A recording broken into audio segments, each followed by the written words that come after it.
Hello friends, అక్కడ 10:30కి అయితే వేసారు షోస్ అండ్ 1:30కి అయితే అయిపోయిన మూవీ.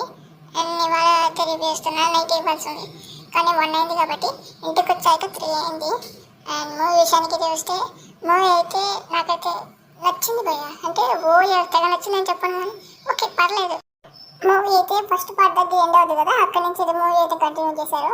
మీరు ముందు ఫస్ట్ పార్ట్ 1 చూడండి, దాని తర్వాత ఇది చూడండి. అండ్ చూడకపోయినా పర్లేదు, కాకపోతే కొన్ని ఫ్లాష్ బ్యాక్స్ అయితే చేస్తారనమాట. సో మీరు పార్ట్ 1 చూస్తే మీకు ఇది అర్థమైంది. అండ్ పాపకి మాట ఇచ్చినట్టు మరి మన బాలయ్య వచ్చాడా లేదా అనేది స్టోరీ లైన్. అండ్ పాపకి ఒక ప్రమాదం వస్తుంది and but the same time ఇండియాలో కూడా ప్రమాదం వస్తుంది. మరి దాన్ని అడ్డుకొని మన బాలయ్య వచ్చాడా లేదా అనేది స్టోరీ లైన్ భయ్య. సింపుల్గా ఉంది, కాకపోతే దాన్ని ప్రజెంట్ చేసే విషయంలో అయితే కొద్దిగా అటు ఇటు అయితే అయ్యింది. అండ్ కొన్ని సీన్లు అయితే బోర్ కొట్టిస్తాయి. అండ్ ఫైట్స్ మాత్రం నెక్స్ట్ లెవెల్ ఉంటుంది భయ్య. ఫస్ట్ హాఫ్ డీసెంట్గా ఉంటుంది, సెకండ్ హాఫ్ రాచకం ఉంటుంది భయ్య. తమ్ముని అయితే బీజీ మీద కొట్టేశాడు భయ్య. తమ్ముని అయితే మ్యాక్సిమం న్యాయం చేసేటనే చెప్పాలి భయ్య. నాకైతే మూవీ అయితే నచ్చింది. అండ్ మీకు ఎలా అనిపించింది కమెంట్. ఉంటాను ఇక, బాయ్ బాయ్.